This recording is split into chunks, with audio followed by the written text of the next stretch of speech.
Hello students, स्वागत है आपका आईसीटी वर्चुअल क्लासेस में। मैं हूं कविता, आपकी बायोलॉजी टीचर। क्लास आज हम यहां पे चैप्टर नंबर 1 डिस्कस करेंगे, जिसका नाम है रिप्रोडक्शन इन ऑर्गेनिज्म। यहां पे हम पढ़ेंगे प्रजनन का जो बेसिक जो इंफॉर्मेशन होती है, या फिर आप कहिए इंट्रोडक्शन होता है, यहाँ पे हम वो देखेंगे। तो इस चैप्टर में हम सारी वही चीज़ें पढ़ेंगे जो हम अब तक पढ़ते आए हैं। कुछ जो चीज़ें हैं वो नहीं हो सकती है, लेकिन हमने रिप्रोडक्शन के बारे में जाना है, रिप्रोडक्शन के टाइप्स हमने पढ़े हैं, और उन टाइप्स के अंतर्गत जो सब हेडिंग आती है वो कौन कौन सी है ये भी हम पढ़ चुके हैं। तो हम जानते हैं रिप्रोडक्शन के बारे में। आइए चलते हैं स्मार्ट बोर्ड की तरफ। क्लास हमारा जो चैप्टर नंबर 1 है उसका नाम है रिप्रोडक्शन इन ऑर्गेनिज्म, यानी कि जीवों में जनन। क्या होता है जनन? सिंपली हमने कहा जनन वह प्रक्रिया है जिसके द्वारा नए जो इंडिविजुअल है, नए ऑर्गेनिज्म है या नए जीव हैं, उनकी उत्पत्ति होती है। ये बात हम जानते हैं। तो उसके बाद हमारे पास देख लेते हैं कि इस चैप्टर में हमारे पास क्या क्या चीज़ें आएंगी, किन किन चीज़ों के विषय में हम पढ़ेंगे। हमारे लिए ये जो टॉपिक है वो नया नहीं है, हम पढ़ते चले आ रहे हैं रिप्रोडक्शन के बारे में। तो यहाँ पे इस चैप्टर में हमारे पास जो पॉइंट होंगे वो देख लेते हैं। सबसे पहले हम पढ़ेंगे लाइफ स्पैन के बारे में। क्या होता है life span? Second, life span के बारे में हम देखेंगे मैक्सिमम लाइफ स्पैन होती है और एवरेज लाइफ स्पैन होती है। नेक्स्ट जो हमारे पास हेडिंग आएगी उसमें हम देखेंगे रिप्रोडक्शन, यानी कि जो जनन होता है वो क्या होता है। इसमें हम जनन की डेफिनेशन पढ़ेंगे। उसके बाद हम देखेंगे जो जनन है, रिप्रोडक्शन है, उसके प्रकार हम पढ़ेंगे, जिसमें पहला हमारे पास आएगा एसेक्सुअल रिप्रोडक्शन और सेकंड हमारे पास आएगा सेक्सुअल रिप्रोडक्शन। इन पॉइंट्स में जो हमारा सारा चैप्टर है वो कवर हो जाएगा।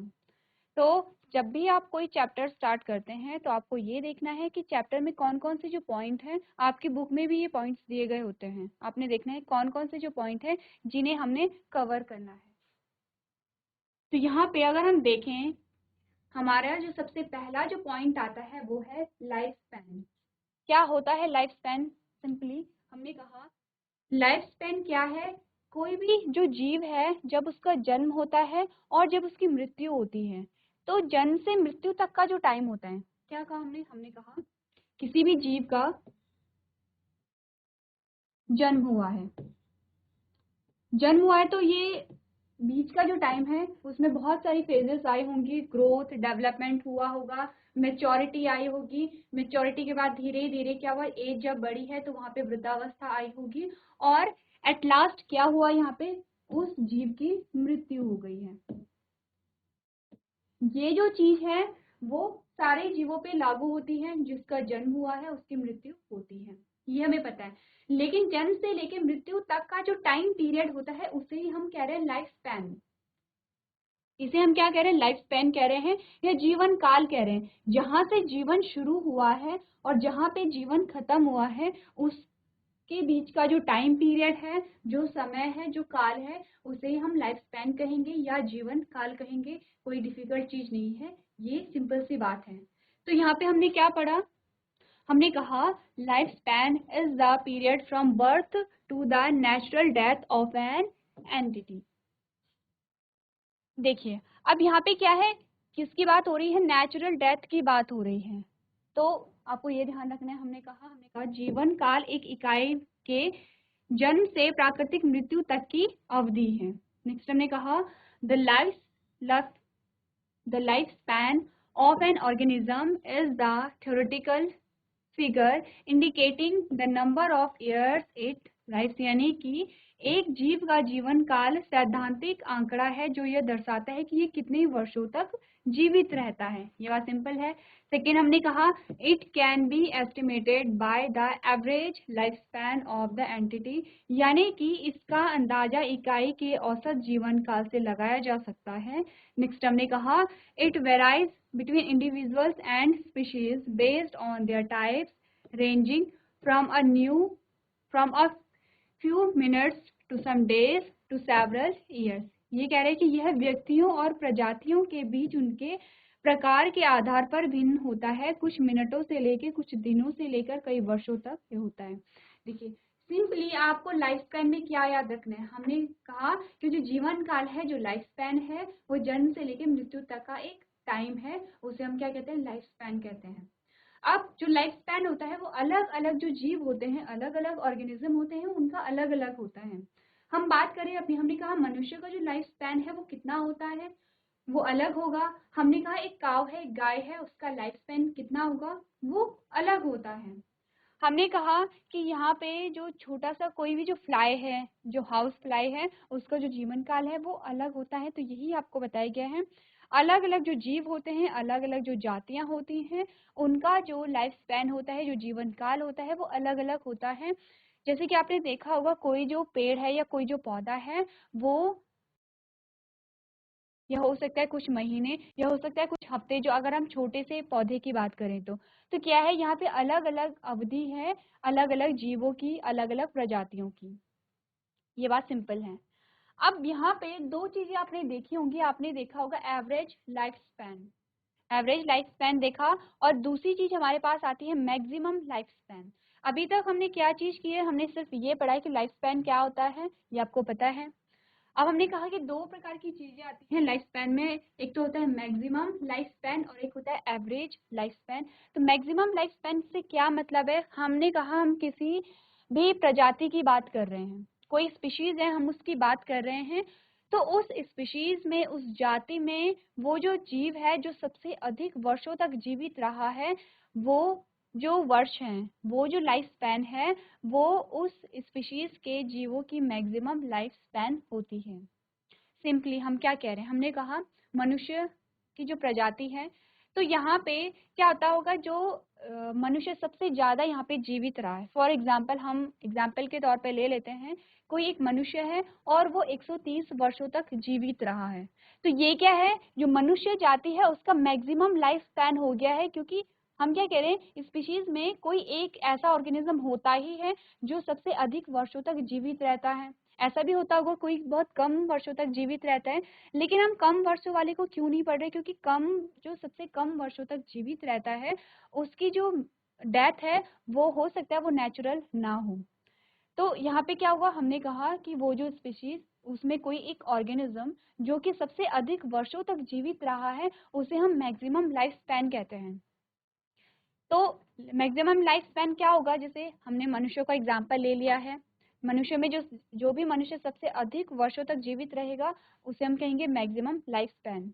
वही अगर हम बात करें एवरेज लाइफ स्पैन की, ये हमने बात की मैक्सिमम लाइफ स्पैन की, अगर हम एवरेज लाइफ स्पैन की बात करें, एवरेज का मतलब होता है, हमने कहा कोई जाति है, तो उस जाति के जो जीव हैं उनकी आयु क्या होगी, उनकी लगभग आयु होती है कि इतने तक की जो आयु इनकी हो सकती है। जैसे कि हमने बरगद का जो पेड़ है उसी का हमने एग्जांपल लिया, एवरेज जो वर्ष इनकी आयु होगी वो कितनी होगी, 100 से 200 वर्ष होती है। ये बात हमें पता है। वही हम मनुष्य की बात करें तो हमने क्या कहा, हमने कहा 70 से 80 के बीच में इनकी जो एवरेज एज है वो हो सकती है। वही हम अगर मे फ्लाई की बात करें, हमने कहा एवरेज जो इनकी आयु है वो 1 दिन होती है। एवरेज का मतलब है कि जो जीव, जो प्रजाति है, जो स्पीशीज है, स्पीशीज में कितने वहाँ पे क्या होंगे, कितने ऑर्गेनिज्म होंगे, कितने सारे जीव होंगे, तो लगभग जो उनकी आयु रहती है उसे हम एवरेज लाइफ स्पैन कहेंगे।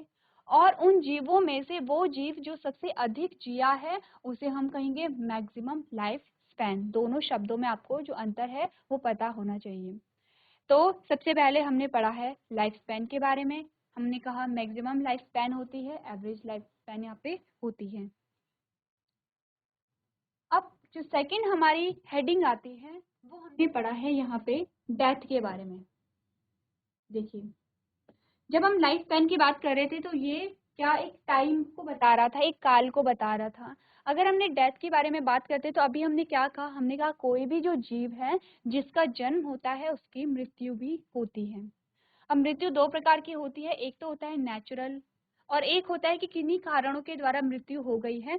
रीजन चाहे जो भी हो, टाइम चाहे जो भी हो, लेकिन मृत्यु यहाँ पे होती है। ये बात हमें पता है, आपने सुना भी होगा।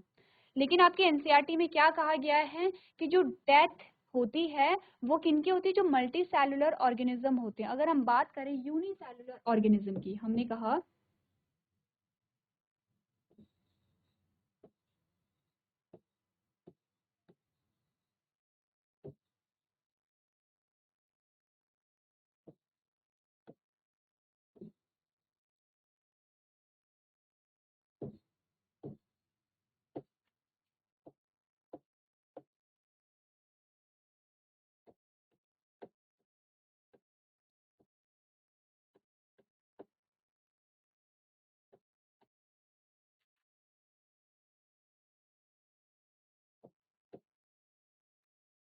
हमने कहा जो यूनिसेलुलर ऑर्गेनिज्म होते हैं, जो उनकी डेथ नहीं होती है, वो हमेशा जीवित रहते हैं।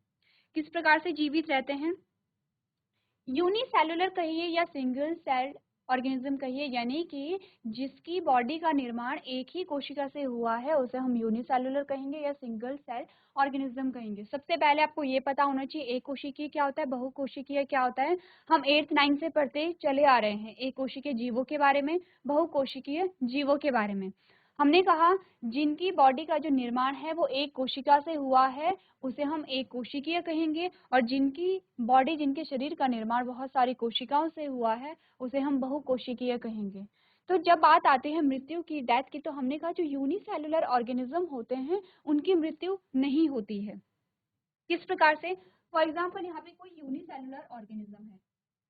अब यहाँ पे जब ये जो यूनिसेलुलर ऑर्गेनिज्म है, यानी एक कोशिकीय के जो जीव है, ये जब इस सेल में जब वृद्धावस्था आने लगती है, तो ये क्या करेगा, अपने आप को 2 सेल में डिवाइड कर लेता है और संतति कोशिकाओं में यहाँ पे इसका निर्माण हो जाता है। क्या किया इसने? इसने अपना जो शरीर था उसे 2 भागों में या 2 से अधिक भागों में, कितने भी भागों में डिवाइड कर सकता है, 2 भागों में डिवाइड कर लिया है। जो एक सेल थी वही 2 सेल में डिवाइड हो गई है। तो अंतर क्या आया यहाँ पे? अंतर सिर्फ इतना आया कि ये परिपक्व सेल थी और ये क्या है, यंग सेल है, यानी कि अभी अभी इनका क्या निर्माण हुआ है, इसमें परिपक्वता धीरे धीरे यहाँ पे आएगी। तो जो पुरानी सेल थी, जो सेल वृद्धावस्था में जाने वाली थी, वो उसकी डेथ नहीं हुई है, मृत्यु नहीं हुई, बल्कि क्या हुआ, नए सेल का निर्माण हो गया है। इसी प्रकार से इनमें भी ये जो प्रक्रिया है वो चलती रहेगी। ये जो सेल हैं इनमें भी सेम यही प्रक्रिया आगे चलती रहेगी, और इस प्रकार से जो यूनिसेलुलर ऑर्गेनिज्म होते हैं उनमें क्या होते हैं, उनकी डेथ नहीं होती है। ये आपको ध्यान रखना है। चलिए, अब आपके पास एक इमेज दी गई है जिसमें आपको जीवों के बारे में बताया गया है और उनकी लाइफ स्पैन के बारे में बताया गया है। जैसे कि हमने कहा बनियान ट्री की जो लाइफ होती है वो 200 से 300 साल होती है। हमने कहा जो मेन फ्लाई होती है उसका जो लाइफ स्पैन होता है वो 1 दिन का होता है, बटरफ्लाई का 1 से 2 वीक का होता है। तो हम क्या यहाँ पे पता लगा पा रहे हैं, लाइफ स्पैन से हम क्या पता लगा रहे हैं? हम कह रहे हैं कि जो बटरफ्लाई है वो 1 से 2 हफ्तों तक जीवित रह सकती है। हमने यहाँ पे कहा कोई गाय है, कोई काव है, वो यहाँ पे 25 वर्षों तक जीवित रह सकती है। तो ये जो 25 वर्ष आयु बता रहा है, यहाँ पे हमने कहा जो हॉर्स है यहाँ पे ये 60 वर्ष तक जीवित रह सकता है। तो ये हमें क्या बता रहे हैं, जो लाइफ स्पैन है, किस प्रकार के लाइफ स्पैन के बारे में आपको बताया गया है, एवरेज लाइफ स्पैन। यानी कि अगर हम काव के बारे में बात करेंगे तो हम सभी काव की बात करें, हम कह रहे हैं कि लगभग लगभग जो 25 साल है, या फिर 20 से 25, 25 से 30 का जो टाइम पीरियड है, ये लगभग जो एवरेज लाइफ स्पैन है वो ये है। अगर हम यहाँ पे किसी एक काव का एग्जाम्पल ले लेते हैं, हमने कहा कोई काव, ये हम एग्जाम्पल ले रहे हैं, हमने कहा कोई जो काव है वो 30 साल तक या 35 साल तक जीवित रही है। तो हमने कहा कोई काव है और वो 35 वर्ष तक जीवित रही। तो ये जो 35 वर्ष होंगे ये क्या होगा, वो जो काव है, जो स्पीशीज है, उसकी मैक्सिमम लाइफ स्पैन होगा। अब आप समझ पा रहे होंगे मैक्सिमम लाइफ स्पैन और एवरेज लाइफ स्पैन किसे कहते हैं। इसी प्रकार से हमने कहा जो एलिफेंट होते हैं वो 60 to 75 ईयर उनका लाइफ स्पैन होता है। इस प्रकार से आपके पास पूरा एक चार्ट आता है। अलग अलग यहाँ पे क्या है, पादप भी शामिल है, यहाँ पे जीव भी शामिल है, यहाँ पे कुछ एक्वेटिक भी होंगे और कुछ टेरेस्ट्रियल भी होंगे। जैसे कि हमने कहा राइस प्लांट का जो लाइफ स्पैन है वो क्या है, 4 to 5 मंथ यहाँ पे होता है।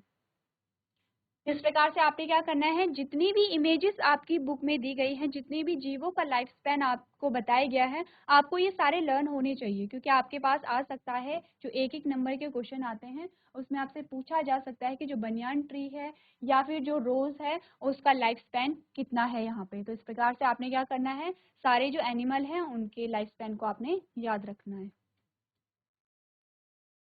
चलिए, इसके बाद जो नेक्स्ट हमारे पास हेडिंग आती है वो आता है रिप्रोडक्शन, यानी कि प्रजनन। क्या होता है रिप्रोडक्शन, प्रजनन?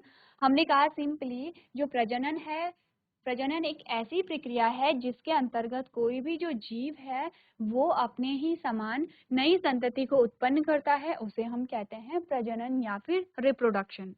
अगर हम बात करें यहाँ पे कि जो हमारी पृथ्वी है वहाँ पे जीवन की निरंतरता बनी हुई है, तो इसी प्रोसेस के द्वारा बनी है। प्रजनन की प्रक्रिया के द्वारा ही जो पृथ्वी है, पृथ्वी पे जीवन की निरंतरता बनी है। क्योंकि क्या हो रहा है, अभी हमने कुछ देर पहले पढ़ा था, हमने कहा था अगर हम जो सिंगल सेल्ड ऑर्गेनिज्म को छोड़ दें, जो यूनिसेलुलर ऑर्गेनिज्म है, कुछ यूनिसेलुलर ऑर्गेनिज्म को अगर हम छोड़ दें तो उनके अलावा जितने भी हमारे पास ऑर्गेनिज्म आएंगे वो क्या होते हैं, जिनका जन्म होगा उनकी मृत्यु भी होगी। तो यहाँ पे यूनिसेलुलर ऑर्गेनिज्म क्या है, वो है अपवाद। हमने कहा वो उनका क्या होता है, उनकी मृत्यु नहीं होती है, वो नए कोशिका में वहाँ पे परिवर्तित हो जाते हैं। उनके अलावा हमने कहा था कि जिनका जन्म होता है उनकी मृत्यु भी हो जाती है। तो इस प्रकार से क्या होगा, अगर प्रजनन की प्रक्रिया नहीं हुई, प्रजनन की प्रक्रिया के फलस्वरूप क्या होता है, नए जीवों का निर्माण होता है। तो प्रजनन की प्रक्रिया नहीं हुई तो क्या होगा, यहाँ पे नए जीवों का निर्माण नहीं होगा। अब नए जीवों का निर्माण नहीं होगा तो क्या होगा, धीरे धीरे करके जो जीव हैं, जो पादप हैं, उनकी धीरे धीरे मृत्यु होने लगेगी और एक टाइम ऐसा आएगा कि जो पृथ्वी है वहां पे जीवन नहीं पाया जाएगा। इसीलिए कहा जाता है कि जो जीवन की निरंतरता के लिए जो प्रजनन की प्रक्रिया है वो अनिवार्य है। बिना प्रजनन के जो जीवन की निरंतरता है वो नहीं बनी रहेगी। तो अगर आपको यहाँ पे रिप्रोडक्शन को डिफाइन करना है तो आप कहेंगे, यहाँ पे आप पढ़ेंगे, reproduction is a fundamental features of all living organism and is a biological process by which living organism produce offspring similar to them. तो हमने क्या पढ़ा, हमने कहा सभी जीवों की एक मूलभूत विशेषता है। देखिए, दो चीजें हमारे पास आती हैं, मूलभूत आवश्यकता, मूलभूत विशेषता। मूलभूत आवश्यकता क्या होती है, पहला शब्द हमारे पास है मूलभूत विशेषता, दूसरा शब्द हमने कहा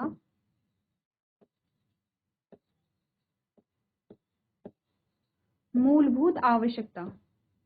सबसे पहले बात कर लेते हैं यहाँ पे मूलभूत आवश्यकता की। हमने कहा मूलभूत आवश्यकता में वो आवश्यकताएं आती हैं, वो नीड्स आती हैं जो कि हमें जीवित रहने के लिए अनिवार्य हैं। अगर हमारी मूलभूत आवश्यकताएं पूरी नहीं होती हैं तो हमारी मृत्यु हो जाएगी। जैसे कि क्या होंगी मूलभूत आवश्यकता, हमने कहा ऑक्सीजन है, हमने कहा वाटर है, हमने कहा फूड है।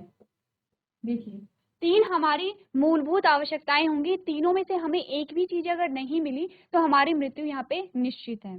अब यदि अगर हम बात करें ऑक्सीजन की, तो ऑक्सीजन की एब्सेंस में हम कुछ ही टाइम में हमारी डेथ हो जाएगी, कुछ ही सेकंड में हमारी डेथ हो जाएगी। अगर हम बात करें पानी की तो हम 1 दिन या 2 दिन में हमारी मृत्यु हो जाएगी। अगर हम बात करें भोजन की तो कुछ दिनों में हमारी मृत्यु हो जाएगी। तो तीनों में डिफरेंस सिर्फ ये है कि हम कितनी देर किसके बिना रह सकते हैं। लेकिन क्या होगा, एक टाइम ऐसा आएगा कि तीनों में से कोई भी चीज अगर हमें नहीं मिली तो हमारी मृत्यु हो जाएगी। इसका मतलब है हमें जीवित रहने के लिए जिन चीजों की आवश्यकता है वो हमारी मूलभूत आवश्यकताएं हैं। इनके अलावा जो हमारी और सारी आवश्यकताएं होती हैं, चाहे हमारा घर हो गया, चाहे हमारे कपड़े हो गए, और इसके अलावा जितनी भी चीजें होती हैं वो क्या होती हैं, वो जो मनुष्य है उसने डेवलप की हैं, बाद में विकसित की हैं। लेकिन तीनों चीजें जब जीवन पाया जाता था, जब से जीवन की शुरुआत हुई है, तब से ये तीनों चीजें रही होंगी, क्योंकि इनके बिना जीवन संभव नहीं है। अब हम समझते हैं मूलभूत आवश्यकता क्या है। एक हमारे पास दूसरा जो वर्ड आया है वो है मूलभूत विशेषता। तो विशेषता और आवश्यकता में क्या अंतर है, हमने कहा कि जो जीव होते हैं, जैसे सजीव और निर्जीव, उनके कुछ कैरेक्टर, कुछ गुण पाए जाते हैं। तो जो जीव होंगे, जो सजीव होंगे, उनकी कुछ मूलभूत विशेषताएं होती हैं। तो मूलभूत विशेषताओं का मतलब है कि अगर वो विशेषता पाई जा रही है तो वो सजीव होगा, अगर वो विशेषता नहीं पाई जा रही है तो वो निर्जीव होगा। तो इसी प्रकार प्रजनन क्या है, सजीव की एक मूलभूत विशेषता है, यानी कोई सजीव है तो उसमें प्रजनन की प्रक्रिया पाई ही जाएगी। चाहे वो प्रजनन किस प्रकार का है, किस प्रकार से हो रहा है, वो चाहे वो यूनिसेलुलर ऑर्गेनिज्म है, चाहे वो मल्टी सेलुलर ऑर्गेनिज्म है, अगर वो जीव है तो उसमें प्रजनन की प्रक्रिया पाई जाएगी। तो ये हमने क्या कहा, मूलभूत विशेषता कहा। इस विशेषता के द्वारा हम ये बताते हैं कि ये सजीव है या निर्जीव है। ये बात क्लियर है, आपको ये बातें ध्यान रखनी है। दोनों शब्द सिमिलर हैं, आपको दोनों की परिभाषा ध्यान रखनी है। क्या कहना चाहता है, मूलभूत आवश्यकता से क्या तात्पर्य है, मूलभूत विशेषता से क्या तात्पर्य है। नेक्स्ट हमने क्या कहा, हमने कहा और एक जैविक प्रक्रिया है।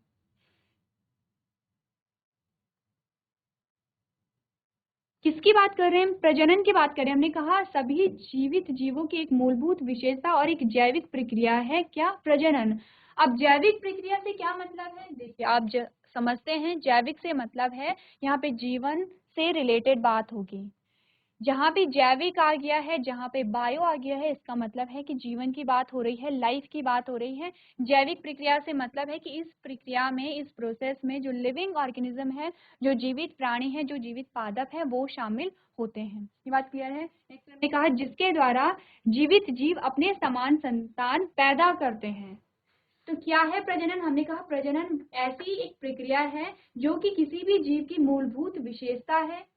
सेकेंड हमने कहा ये एक जैविक प्रक्रिया है। और तीसरा हमने कहा कि इसके अंतर्गत जो जीव होते हैं वो अपनी ही समान नई संतति को उत्पन्न करते हैं। जो संतान पैदा होगी वो जनक के जैसे ही होगी। अब जनक क्या होता है, संतति क्या होता है, हम ये चीजें अच्छे से जानते हैं क्योंकि ये जो टॉपिक है इसके बारे में हम पढ़ चुके हैं। हमने कहा कि जनक क्या करेगा, अपने ही समान नई संतति का निर्माण करेगा और इस प्रक्रिया को हम क्या कहेंगे? प्रजनन कहेंगे। नेक्स्ट हमने क्या देखा? हमने कहा reproduction ensure that continuity of various species on the earth, and the absence of a reproduction, the species will not be able to exist for a long time and may soon get extinct। क्या कह रहा है? प्रजनन पृथ्वी पर विभिन्न प्रजातियों की निरंतरता को सुनिश्चित करता है।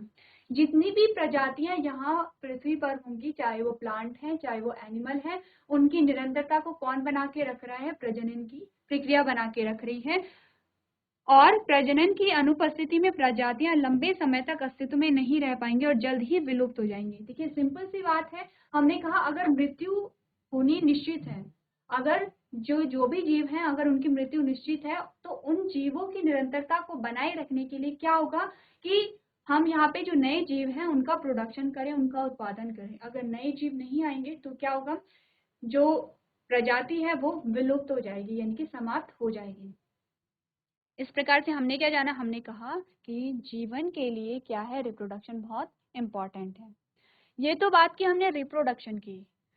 अब यहाँ पे बात कर लेते हैं। हमने कहा यूनिसेलुलर और मल्टी सेलुलर ऑर्गेनिज्म की जब बात आती है, हमने कहा कुछ जो जीव होते हैं, जो एक कोशिकीय जीव हैं, जो बहुकोशिकीय जीव हैं, अगर इनकी शारीरिक संरचना को हम देखें, हम इनका स्ट्रक्चर देखें, तो हम देखते हैं कि बहुत डिफरेंस होता है। इसका मतलब जो प्रजनन की जो प्रक्रिया है उसमें भी डिफरेंस होगा। हमने देखा है कुछ ऐसे जीव होते हैं, कुछ जिनमें जो संतति होती है वो 100% कॉपी होती है, डिट्टो एकदम कॉपी होती है। लेकिन कुछ ऐसे जीव भी आते हैं जिसमें जो संतति होती है उसमें कुछ विभिन्नता हमें देखने को मिलती है। तो अगर संतति यहाँ पे भिन्न है, देखिए आप कंफ्यूज नहीं करेंगे। संतति भिन्न होने से क्या मतलब है कि कुछ ऐसे गुण होंगे जो जनक से थोड़ा सा अलग होंगे। जैसे कि आप मनुष्य की बात करते हैं तो हम अलग किस प्रकार से हैं? हमारी जो हमारा जो फेस है, हमारा जो स्ट्रक्चर है, हमारे जो थोड़े से गुण धर्म है, वो हल्के से क्या होंगे? अलग होते हैं अपने पेरेंट्स से। लेकिन अगर हम कहीं फिजिकल स्ट्रक्चर की बात करें, इंटरनल हो या एक्सटर्नल हो, हमने कहा हमारे पास भी 2 ही हाथ होते हैं, हमारे पेरेंट्स के पास भी 2 ही हाथ हैं। यानी कि क्या होगा? जो मनुष्य है वो मनुष्य को ही उत्पन्न करेगा। अपने समान संतति उत्पन्न करने से क्या मतलब है कि मनुष्य मनुष्य को ही उत्पन्न करेगा। जो काव है वो काव को ही प्रोड्यूस करेगी। यहाँ पे जो पौधे हैं वो पौधों को ही प्रोड्यूस करेंगे। हमने कहा जो गेहूं का पौधा है, गेहूं का पौधे के जो बीज हैं वो गेहूं के पौधे को ही प्रोड्यूस करेंगे। इससे हमारा ये मतलब है। तो हमने कहा संतति में क्या है, यहाँ पे कुछ चेंजेस पाए जा रहे हैं। तो इसका मतलब जो प्रजनन है, प्रजनन के तरीके भी अलग अलग हो सकते हैं। तो नेक्स्ट हेडिंग हमारे पास क्या आती है? Types of reproduction. तो टाइप्स ऑफ रिप्रोडक्शन में हमने पढ़ा है 2 प्रकार के रिप्रोडक्शन हमारे पास आते हैं, सेक्सुअल और एसेक्सुअल। हमने कहा 2 प्रकार के रिप्रोडक्शन आते हैं, एसेक्सुअल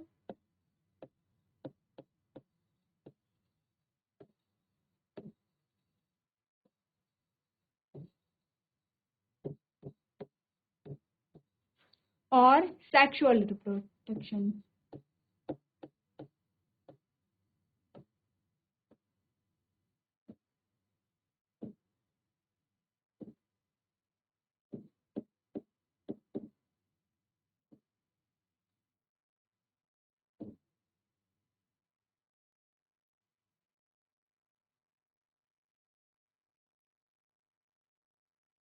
ठीक है, तो एसेक्सुअल रिप्रोडक्शन को हम क्या कहते हैं? अलैंगिक जनन।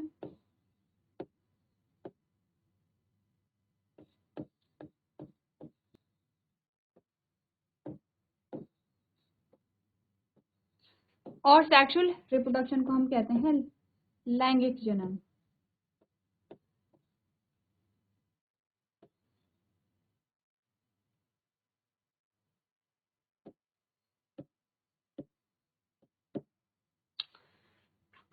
अब अगर इसमें डिफरेंस की हम बात करें तो हम अच्छे से जानते हैं डिफरेंस क्या है। क्या पढ़ा था हमने कहा एसेक्सुअल रिप्रोडक्शन में जो गैमीट का फ्यूजन है, जो युग्मक का संलयन है, वो नहीं होगा। वहीं बात करें अगर सेक्सुअल रिप्रोडक्शन की, हमने कहा यहाँ पे गैमीट का संलयन हो रहा है। यही चीजें हमने पढ़ी थी। सेकेंड हमने क्या कहा था, जो मेजर जो डिफरेंस है वो हमने क्या कहा था? हमने कहा था यहाँ पे क्या होगा? सिंगल पेरेंट होगा।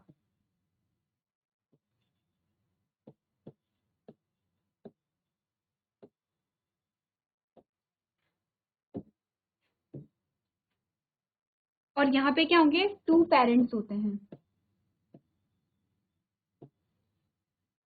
2 पेरेंट्स यहाँ पे शामिल होते हैं। देखिए, ये तो था एक जनरल सी बात हमने कही है। हमने कहा जो एसेक्सुअल रिप्रोडक्शन है, एसेक्सुअल रिप्रोडक्शन में गैमेट का फ्यूजन नहीं होगा प्लस गैमेट का फॉर्मेशन नहीं होगा, यही हमने पढ़ा था। क्योंकि फॉर्मेशन ही नहीं होगा तभी फ्यूजन नहीं होगा।